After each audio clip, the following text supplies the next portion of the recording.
13वीं शताब्दी का भारत। राजपूत राज्यों में आपसी संघर्ष चल रहा था।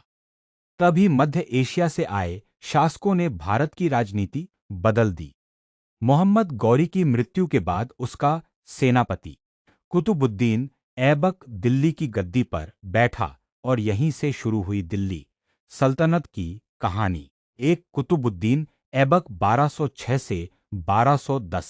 कुतुबुद्दीन ऐबक पहले मोहम्मद गौरी का गुलाम था, लेकिन अपनी बहादुरी और बुद्धिमानी से वह सेनापति बना।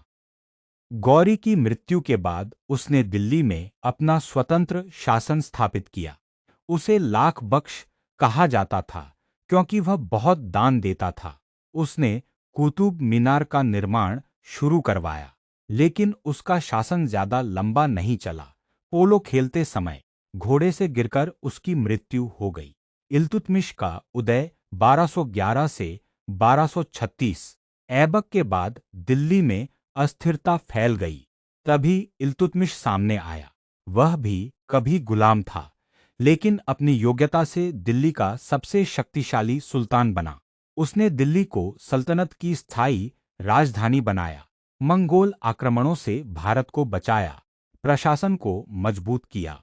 इल्तुतमिश ने चांदी का टंका और तांबे का जीतल सिक्का चलाया। रजिया सुल्तान भारत की पहली महिला सुल्तान 1236 से 1240। इल्तुतमिश की बेटी रजिया बहुत बुद्धिमान और साहसी थी।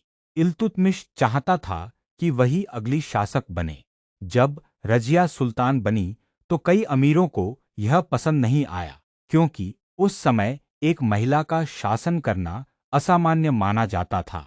रजिया पुरुषों की तरह दरबार लगाती थी, सेना का नेतृत्व करती थी, जनता में काफी लोकप्रिय थी, लेकिन विरोध और षड्यंत्रों के कारण उसका शासन ज्यादा समय नहीं चल पाया।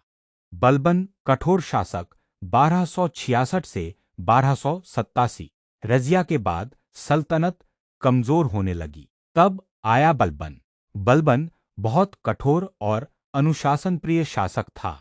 उसका मानना था कि सुल्तान ईश्वर का प्रतिनिधि है। ने अमीरों की शक्ति कम की, सेना मजबूत की, मंगोलों से सीमा की रक्षा की। उसके शासन में कानून का डर इतना था कि लोग अपराध करने से डरते थे। गुलाम वंश का अंत 1290। बलबन की मृत्यु के बाद फिर से सत्ता संघर्ष शुरू हुआ। कमजोर शासकों के कारण सल्तनत डगमगाने लगी। आखिरकार 1290 में जलालुद्दीन खिलजी ने सत्ता संभाली और गुलाम वंश समाप्त हो गया। इसके साथ ही शुरू हुआ खिलजी वंश।